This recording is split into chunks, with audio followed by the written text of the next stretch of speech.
তোমরা যারা স্কুলের শিক্ষার্থীরা রয়েছে তোমাদের স্কুলে অর্ধবার্ষিক পরীক্ষা এবং প্রাক নির্বাচনী পরীক্ষা 2026-এ সব সাবজেক্টের পাশ ফেলের নিয়মগুলো জেনে নাও, কারণ এইগুলো নিয়ে অনেকে কনফিউশনে রয়েছে, অনেকে ঠিকমতো নিয়মগুলো জানেই না। তাই এই ভিডিওটি তোমাদের জন্য খুবই জরুরি। দেখো, তোমাদের স্কুলে পরীক্ষা 2026-এ পাশ ফেলে যে নিয়মটা রয়েছে, তোমাদের স্কুলে ষষ্ঠ থেকে দশম শ্রেণীতে, তোমাদের ষষ্ঠ থেকে নবম শ্রেণীতে তো অর্ধবার্ষিক পরীক্ষা হবে, আর তোমরা যারা দশম শ্রেণীতে থাকবে তোমাদের তো প্রাক নির্বাচনী পরীক্ষা হবে বা টেস্ট পরীক্ষা হচ্ছে। তো এখানে তোমাদের সৃজনশীল অংশ বা লিখিত অংশ এবং এমসিকিউ দুইটা অংশ রয়েছে। এই দুইটা অংশেই তোমাদের কিন্তু আলাদা আলাদা করে পাস করতে হবে। সৃজনশীল অর্থাৎ লিখিত অংশ এবং এমসিকিউ দুইটাই কিন্তু আলাদা করে পাস করতে হয়। তোমাদেরকে জানিয়ে দিই, তোমাদের যে সকল সাবজেক্টে 100 নম্বরের পরীক্ষা হবে, যেখানে তোমাদের লিখিত অংশ অর্থাৎ লিখিত অংশে তোমাদের 70 নম্বরের পরীক্ষা হবে, সেগুলোতে তোমাদেরকে 23 পে পাস করতে হবে লিখিততে, আর এমসিকিউতে 30টা থাকলে সেখানে তোমাদেরকে 10 পে পাস করতে হবে। কোন কোন সাবজেক্টে আসলে এই নিয়মটা রয়েছে, এটা মূলত বাংলা প্রথম পত্র, গণিত, বাংলাদেশ ও বিশ্ব পরিচয়, বিজ্ঞান, ধর্ম, এই সকল সাবজেক্টগুলোতে রয়েছে। তোমরা যারা বাণিজ্য বিভাগের শিক্ষার্থীরা রয়েছে তোমাদের হিসাব বিজ্ঞান, ফিনান্স, ব্যবসা উদ্যোগ, এবং তোমরা যারা মানবিকের শিক্ষার্থীরা রয়েছে পরিনীতি, ভূগোল, ইতিহাস, এই সাবজেক্টগুলোতে কিন্তু এভাবেই তোমাদের পাস ফেল নির্ধারণ হবে।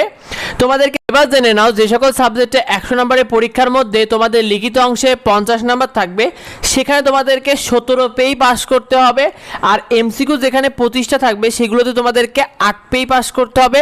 কোন কোন সাবজেক্টে আসলে এই নিয়মটা রয়েছে, এই নিয়মটা মূলত রয়েছে তোমাদের যারা বিজ্ঞান বিভাগে বা সায়েন্সে রয়েছে, তোমাদের পদার্থ, রসায়ন, জীববিজ্ঞান, উচ্চতর গণিতে এই নিয়মটি রয়েছে।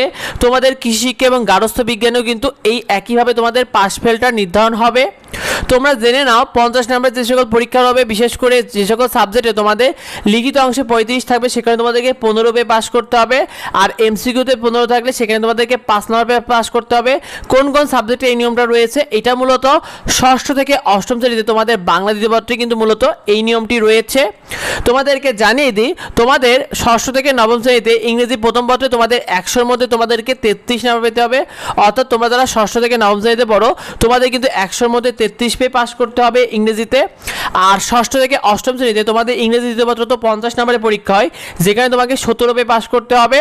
আর নবম শ্রেণীতে বা দশম শ্রেণীতে তোমরা যারা প্রি টেস্ট পরীক্ষা দেবে, তোমাদের ইংরেজি দ্বিতীয় পত্র 100 নম্বর রয়েছে, যেখানে তোমাকে কিন্তু 33 নম্বর পেই পাস করতে হবে। এই বিষয়গুলো তো আর বন্ধুরা অনেকে খুব কনফিউশনের মধ্যে রয়েছে, অনেকে ঠিকমতো জানে না, তাই বেশি ভিডিও বন্ধুদের মধ্যে শেয়ার করে দাও যাতে অন্যরা জানতে পারে।